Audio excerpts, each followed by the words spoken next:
Hi friends, இன்றைக்கி கோலத்தை பார்க்கலாம். ஸ்டார்டிங்கில் லைட்டாக ஒரு ரவுண்டு போட்டு அதுக்குள்ளே 8 லைன்ஸ் போட்டிருக்கேன். அந்த லைன்ஸை ஜாயின் பண்ணி 8 பெட்டல்ஸும் அதுக்கு இடையில 8ம் மொத்தம் 16 பெட்டல்ஸ் போட்டிருக்கேன். அந்த எட்ஜஸ் எல்லாம் ஷார்ப்பாக முடிக்கும்போது அது பார்க்குறதுக்கு ரொம்ப அழகாக இருக்கும். அதுக்கு பீகாக் க்ரீன் கலர் செலக்ட் பண்ணியிருக்கேன். அடுத்த ஸ்டெப்பில் அதுக்கு இடையில வேறு ஷேப்பில் பெட்டல்ஸை சுற்றியும் போட்டிருக்கேன்.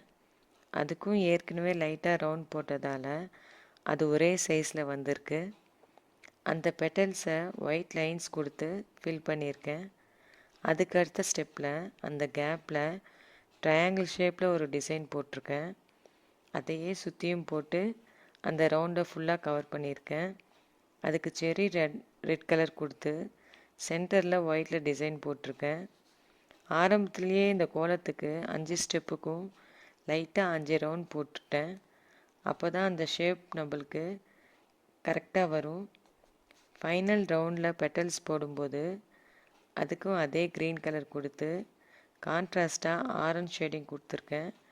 அதுக்கு பார்க்குறதுக்கு ஒரு சின்ன வெளிச்சம் போல் அழகாக இருக்கும். பிடிச்சிருந்தா நீங்களும் ட்ரை பண்ணி பாருங்கள் ஃப்ரெண்ட்ஸ்.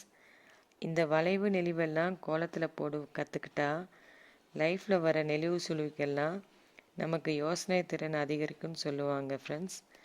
இந்த வீடியோ பிடிச்சிருந்தா லைக் பண்ணுங்கள், ஷேர் பண்ணுங்கள், சப்ஸ்கிரைப் பண்ணுங்கள். தேங்க்யூ ஃபார் வாட்சிங்.